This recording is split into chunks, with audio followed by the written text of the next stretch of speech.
What's up guys, NepentheZ here and welcome back to another episode of The Road to Glory, where today guys we are going to continue the cleanup of objectives, evos and just getting ready for everything to come. But first, I have completed the League SBC 3 times. I did that thanks to, over this last week, you might even want to check your clubs for it as well, but over this last week or 10 days or whatever, because we've now got the daily bronze, the daily silver upgrades and stuff, I haven't actually done the League SBCs for a while, so I had an abundance of NepentheZ cards. I opened the small tradable packs, guys, and then saved these packs, and of course, the thing that we're trying to do right now with these packs, genuinely, is number one, pack another banger. That would be nice, wouldn't it? I would actually just like to pack a Joga Bonito card.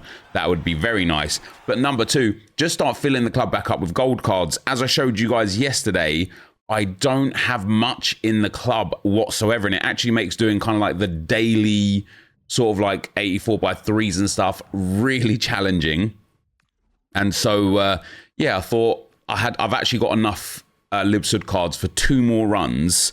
However, I don't have enough Prem, La Liga, etc. cards, and I don't have any rare NepentheZ cards left anymore. So hopefully we'll pack a little something over the next couple of days to be able to do that again. But look, you can see by the fact that I have no duplicates here that my club is bare bones, it is very empty, and it needs upgrading. It would be nice, however, to at least get something out of this. And then what we're going to do, guys, is go and finish that World Tour stuff, because there's so little left of it.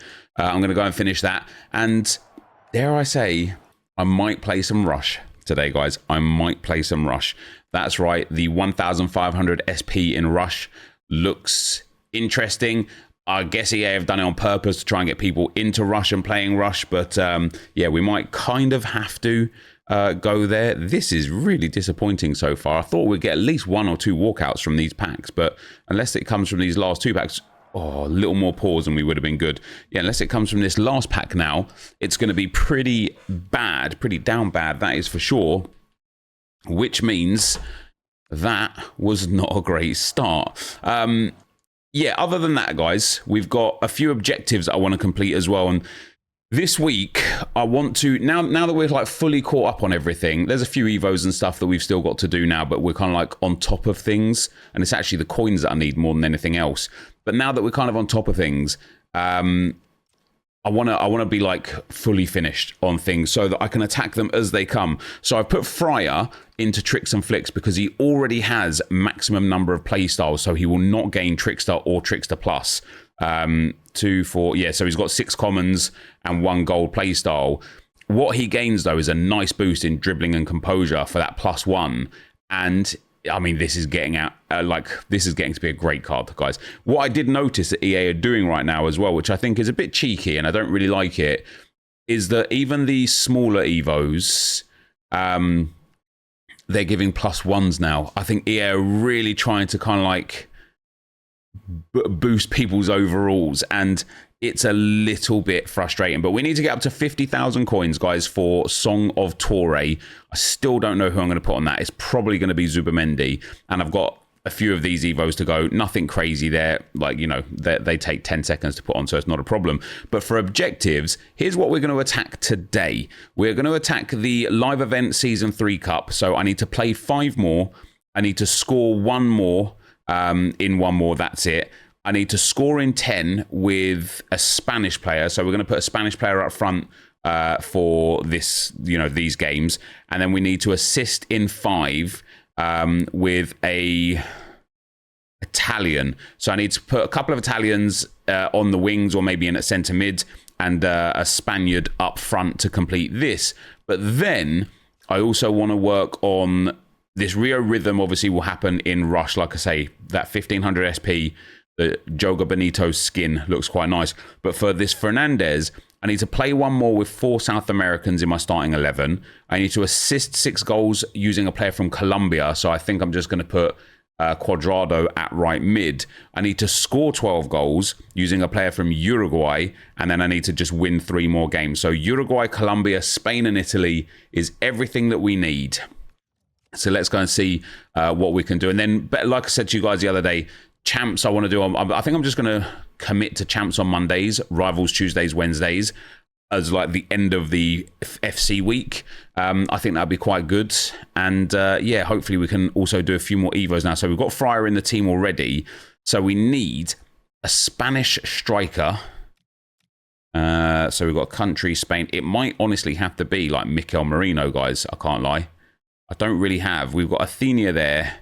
No, we've got... Ooh. We've got this Saragi Thunderstruck card. So she can go up there.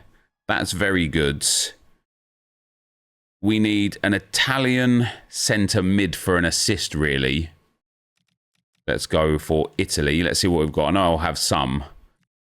We've got Ndor, Tonali, Berardi, Retegui, Calafiori, Raspadori, who's got not really good positions for us. Yeah, okay. Let's do Ndor. We'll try and get the assists with him. Oh, hold on. Hold the phone. Hold the phone, because we need to make sure we also keep in the rules and regulations of actually playing this game mode. So we need assists with Ndor. We need goals with the Spanish player. We need goals with a Uruguayan player as well. Who would I have from Uruguay? I don't know if anybody, to be fair. Let's have a look what we've got in the club.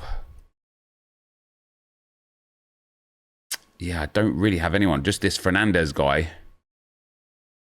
who's another Lipsud player that I haven't used yet, actually. Okay, so we're going to put Cuadrado at right mid.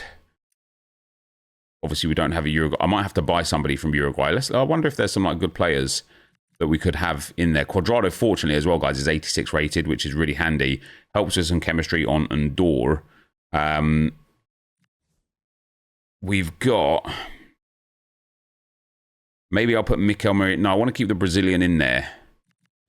Mikel Merino would be good for it. But South Americans, we've only now got one, and we'll only have two with the Uruguayan. So the South American stuff, maybe we'll do... I need to play one more game, so I might do a squad battles thing with that. So let's have a look at Uruguay and concept players and see if there's someone that's going to be cheap enough for us to buy that would be fun enough to use. Darwin Nunez. I kind of need like a winger or a centre midfielder. So this like Salazar. Is he a market card? No, his special was a SBC or objective, wasn't it? I think it was an SBC. All right. I guess then we'll go for Nunez.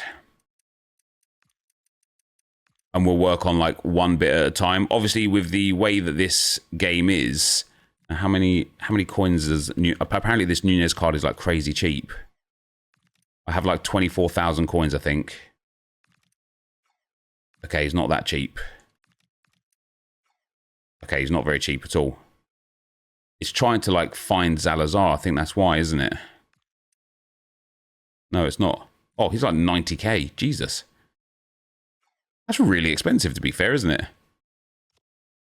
It won't let me go back to the squad.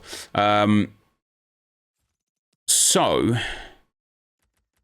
South Americans. So I've got 1, 2. Does it have to be in the starting 11 or in the squad? We've got this Fernandez. Do you know what? I'm going to put Fernandez on the bench. And if I can score some goals with the Spaniard, maybe I'll bring him on as well. And we're kind of just going to use this team, I think. Get the Evo done. Let's start with the Italian assists and the Spanish goals, and we can work on the rest afterwards. Right, guys, as we go into the gameplay, something I did throughout these games here was continually change the team around a little bit for objectives as I completed some, and also after the first run through of this tournament, I got to the final and gave the guy the win. I wasn't going to, but I thought I really want to just keep playing, so I did. And I wasn't going to because he was just being mad toxic. It was weird. I was giving him goals, but he wasn't giving them back. Now he's not entitled to give them back. I fully get that. But you would just think in the scenario of where it was, he would have given them back. And then in the last game, guys, I stopped playing because of it. I started trading goals with this guy. I gave him a few Gave him a few goals in the first half. He didn't really respond in kind, so I tried to score. I eventually let him score one more. I thought I'll give it one more try because I don't want to win the final, so I just let him have the win and go from there. And then he missed an easy chance, and I just decided to give him another own goal, and I forgot, and it was a third own goal, so I got forfeited. And all of the extra work that I did in that game, I got the assist with the I got 2 assists with the Colombian, 2 assists with crosses. I got goals with the Uruguayan, I got goals with a Spanish player, assists with an Italian player, and all just in the bin. All just in the bin because I'm an idiot, basically. However, the first game that I put the Uruguayan in, the left mid, maybe the second game, I started doing some player lock plays that I was really focusing on a lot last year that I think are so brilliant, and I will talk about them if I can remember when they come here. However, we've got a few comments from yesterday's video. I've only got 3 because one of them is really long, and there's a specific part of it that I'd love to talk about with you guys here a little bit more. But as we complete Dalglish as well, which is nice, one of a few icons that we get here done today. FIFA James says, if you wanted to, you can put season pass Cam Evo on Dembele and give him tiki-taka, which is insane. I did not know that, and that is massive. Yeah, so I will be doing that. And we also had a comment, lots of comments actually, but the one that I picked was from United Bradley. And he says, how did Nep choose Dupe Quadrado over Cabal? So I chose Quadrado because he was higher rated, but you was one of like many people that mentioned that. And I was like, what is it about this Cabal card? And so I looked on like Footbin, and yeah, he's worth like a fair bit, right? He's worth like 60k. I don't know what Quadrado's worth. I don't know if he's worth like anywhere near or what, 25k for Quadrado. And I looked at his card, and actually at the time that I looked at his card, he was worth like 75k, and his price is coming down. And I thought, damn, that's a faux pas from me. But then I looked a little bit more, and I'm like, he's got some nice play styles, don't get me wrong, block, intercept, and anticipate plus. Then he's got long ball and side tackle. But he's got 99 defending right now, which is really good. But otherwise, like, his passing's nice, it is. His dribbling is not. His physical is not. His pace is okay, and his defending is good once that 99 goes. And I'm like, once this card loses its final boost, he'll be like a 20k card again. So, like, in the moment, I was like, oh, I've missed out on an untradeable expensive card. But actually, the reality of the situation is that I don't care. Like, he'd probably get put into an SBC anyway. So, I don't know. Yeah, not really bothered. Now then, the mediocre darts player. I don't understand why that guy did that, by the way. He just gave me a win in round 1, which didn't help me none whatsoever. But I don't know why he did it, because he didn't get anything out of it whatsoever. Unless he, like, maybe forgot to put his Evo players in or something and was like, oh, bloody hell, I've got to quit anyway. But yeah, so the mediocre darts player, he's got a really long comment, 4 paragraphs, but there's one specific thing I want to talk about once we get to the back end of it. He says, the first 2 goals mode made me enjoy the gameplay because it was the first time in a long time I felt like people in that mode didn't care if they won or lost. People played to score 2 goals and not necessarily to win, and I felt whenever I lost it was just a GG, let's go next, and I kept playing that mode. I also faced so many different teams, Evo teams, objective teams, some meta teams, some starter teams, and so on. The game mode was also quite fast-paced. Only one of my games out of about 20 to 30 went to extra time. Meanwhile, every other mode this year is a full 90 to 120 minute drag, and it feels like people play with a gun to their head and do everything they can to win. And yes, you should try to win and not just rubber band, but there is a difference between casually trying to win and trying your hardest to win and do every little meta tactic in order to do so. So just to break, he's got 4 paragraphs. So we'll take them one at a time because I think all of them just have really valid points, and there's a lot of you guys wanted me to talk about this in today's video, so here we are. Yeah, I think the first 2, I think I would love it if EA, but basically my point is I'd love it if EA tried a quick play mode, right? I've talked about this a lot since we started getting 4-minute halves in squad battles and since we started getting 3 or 4-minute halves in friendlies.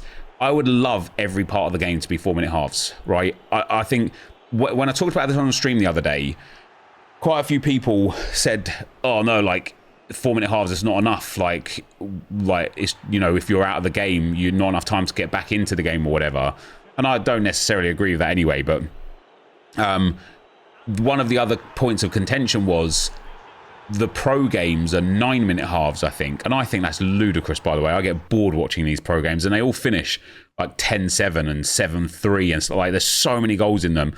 And the only reason why we currently have 6-minute halves is because EA chose that many, many, many years ago.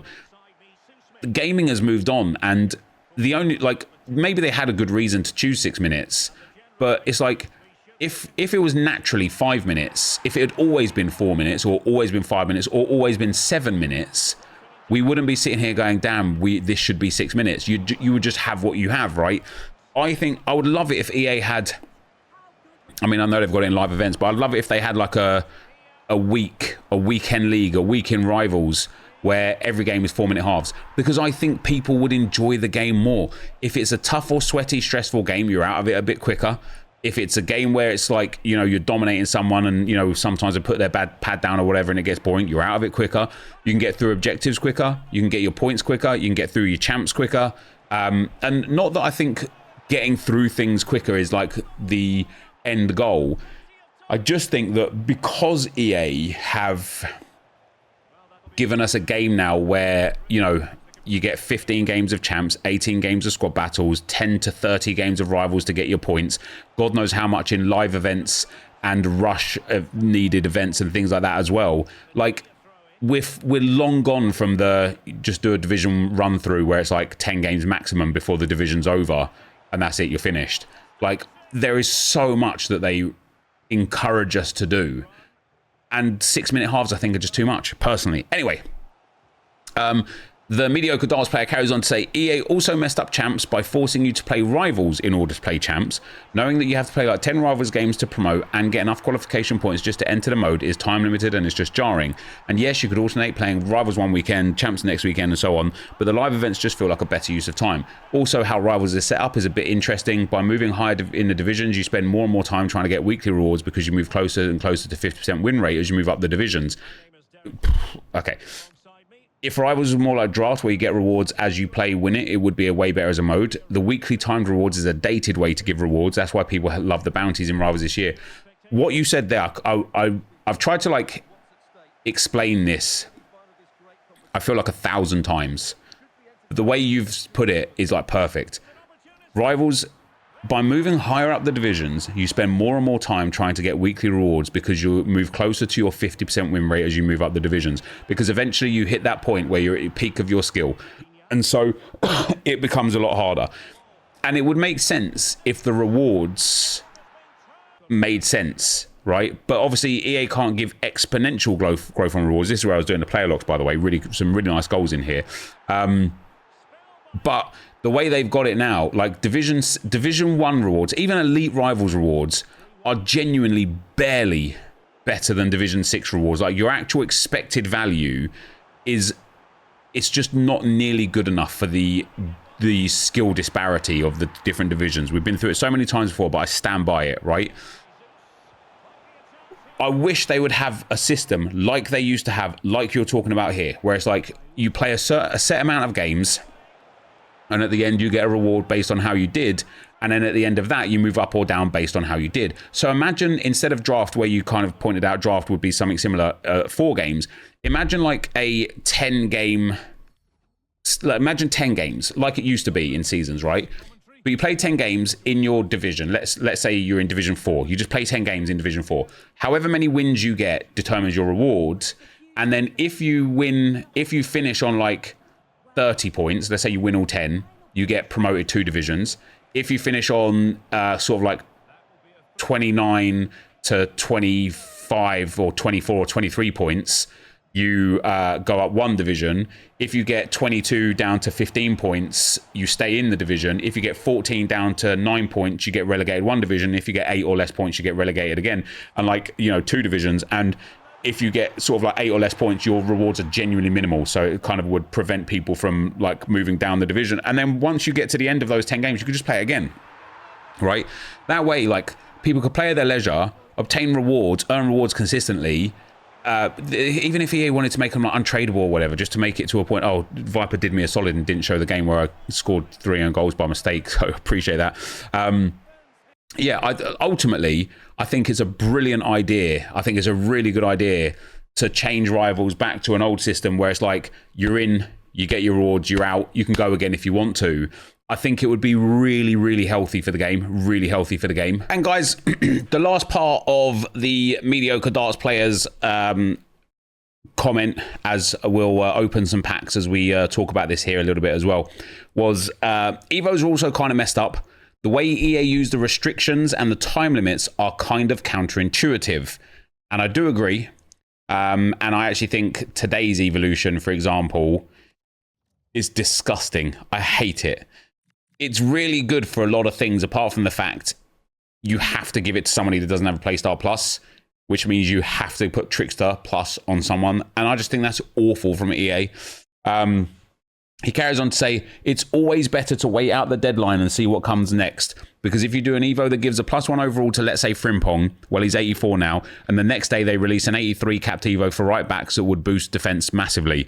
I should just be able to Evo a player whenever I want and however I want within the power curve or slightly below even. Having to have a spreadsheet to optimize Evos seems counterintuitive on how Evos, with restrictions and stat caps, should work.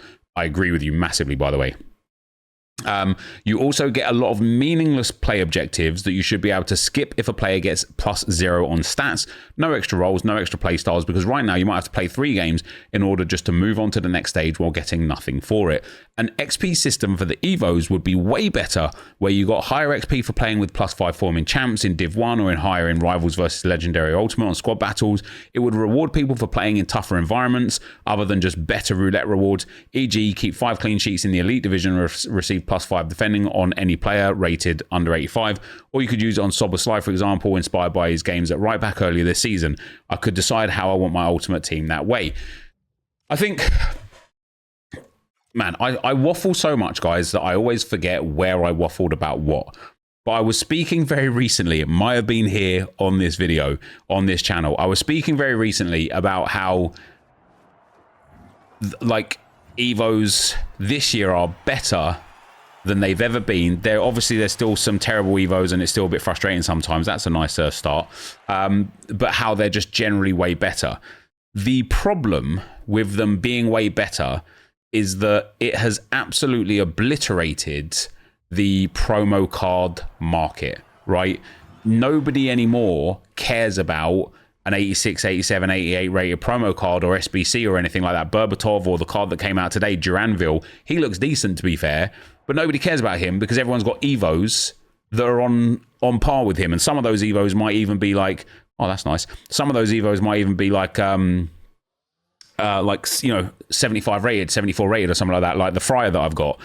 And I was hoping we'd get a promo card there, never mind. And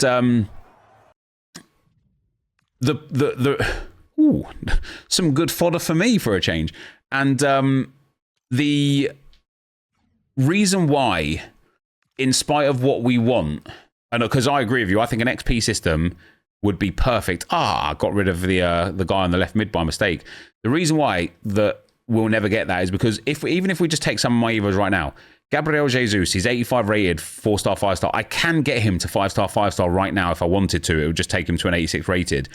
This card is so good for an 85 rated. And it means that any card that comes out that's similar to this card, I'm just not going to do. I might do it. You might do it. Like, you know, if it's like, oh, you love that player, you love that club, you love that nation, you might do it anyway. Or if it's just so damn cheap, you might just do it for the sake of doing it. But otherwise, you're going to be like, oh, do I want that Berbatov, or am I just going to carry on using my Gabriel Jesus? I'm just going to carry on using Gabriel Jesus. And it devalues so much of what's in the game. If we had an ability to have an XP system where, like PES and like some of the other like football games that I've really enjoyed and whatnot, where like you can take, let's go and get my Noni Madueke, because I think he's like low enough rated to kind of make this make sense, I guess. But where you can take a player and just play with them to get boosts, right? I would love to be able to take this Madueke and go and score, you know, go and complete literally like an evolution objective of, I want to get one finishing. I want to turn his finishing from 75 to 76. So there's two ways you could do that. You could either do that in the clubs method, which, by the way, I think the clubs method is brilliant. You could either do that in the clubs method, where you literally get XP and then you assign the stats and they get exponentially more expensive as you go up. And then the stats that you get unlock playstyles for you. They could even do like it different for playstyles or whatever. But Either do it where you gain XP for just playing and then you can assign that XP to players, or do it in a sense where it's like every player just has like, you know, we've got player bio, play details, attribute details, play styles, roles, evolutions, and have all the evos for all the different things, all of the different stats and all of the different play styles. And if you want to turn finishing from 75 to 76, you've got to score 10 goals with Madueke in Foot Champs and score 10 goals with him in Rivals. Once you've done that, you go up to 76 finishing. Now all of a sudden it's like you can play and almost accidentally upgrade some players in certain areas. But if you really want to focus something on someone, you would have to specifically play in those modes and do those things. And the reason why EA don't want that is because, and I think we're seeing it massively now, I think we're seeing it massively this year, is because I've never seen, guys, I've never seen so many Evo cards in my life in people's meta teams, whether that be Paraluelo, Claudio Pina, Marcus Rashford, Camavinga, whoever it may be, like Ferland Mendy or Teo Hernandez at fullback. I've never seen so many Evo cards in people's meta teams. And so it means that why on earth would you use anything else that comes out? And more importantly, why would you ever go to the store and spend, man, some of the store packs today are crazy, but why would you ever go to the store and spend what's like a standard promo pack? There you go, 1,500 FC points. How much is it for FC points? 1,500 will cost you 12 quid. Why would you ever go and buy that one pack for £12 to get 20 players and only 5 guaranteed to be 86 or higher? What are you getting out of it? Nothing, right? You're just not getting anything out of it. You're not getting anything of value. And even if you did get a mid or low tier promo card, they're never going to go on your team because you've got so many Evo cards that are just up there with it. And, you know, the Crappers is maybe a bit of a better example than this account, but this Reed is outstanding, by the way. Like, she'll be in my main team when I play Champs tomorrow because she's got brilliant defending, brilliant physical, insane dribbling, good passing, good pace, and brilliant play styles. My Urian Timber is outstanding. By the way, he needs a little bit of an upgrade on the playstyles, but his stats are just superb for a centre-back. Like, we've got the Evo Jesus that I already showed you guys. This Evo Trossard, I've actually got a viewer that showed me a better version, that he's got an 87 rated Trossard now that went through the most recent left wing one. But this Trossard has been a delight to play with. And as soon as we can get that next upgrade up to an 87 or an 88, he's just going to be even better still. And I still need to get some better playstyles on him. This Eze, guys, this Eze is looking crazy good, by the way. So many good roles, so many good playstyles, and such good stats with Tiki Taka Plus as well, and 4-star. This Mosquera is a brilliant Evo again. I could have put him in the other one that's there, but for a low rated card, don't have a Playstyle Plus on him yet. Don't have passing or dribbling on him yet. But he's got 3 of 6 defensive playstyles. He's got Bruiser, which is banging, and he is very good in game. Like, we have got, and obviously we've got like this Antoniu as a 71 rated. We've got this Klein as a 74 rated, and I probably will give him Trickster Plus.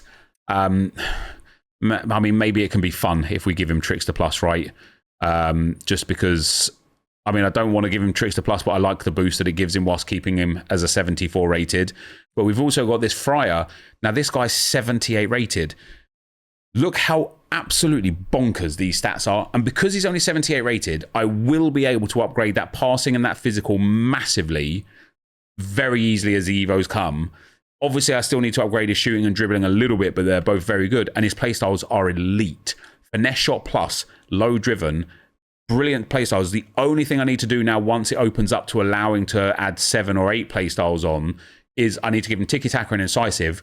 He is going to be the best card in the team by team of the year around then, right? 5-star, 4-star, like, he is absolutely banging. And so when it comes to a different Evo path, an XP system that I think would be brilliant, or like a different upgrade system that is like a little bit more free and allows you to Evo whoever the hell you want, but just make it kind of like a little bit more over time rather than hitting these caps and these stat limits and stuff. I cannot see EA doing it because I think it devalues everything else. I wouldn't be surprised if the rest of this year we got Evos that are awful, and I mean awful, and I wouldn't be surprised if next year Evos were like monstrously toned down. And it's because, and I mean, we're already seeing it, right? Like Silver Skiller forces you to have Trickster Plus. Some of these ones that I've already applied, they force you to get the +1. Even the Wizard guys, this one, like, there's a reason why I didn't put anyone in it yet. I mean, there's not a lot of people that I could put in it, but it's another one that gives like a boost. Wow, that Rashford.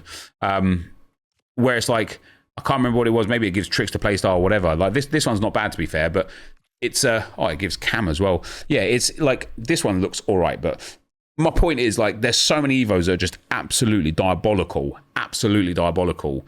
And I think they're going to get worse because I think EA are very, very obvious to the fact that Evos are killing promos and they don't want that. But anyway, guys, that is going to be the end of the video for today. As always, thank you guys very much for watching. Hopefully you enjoyed it, and I will see you next time. I'm out. Peace.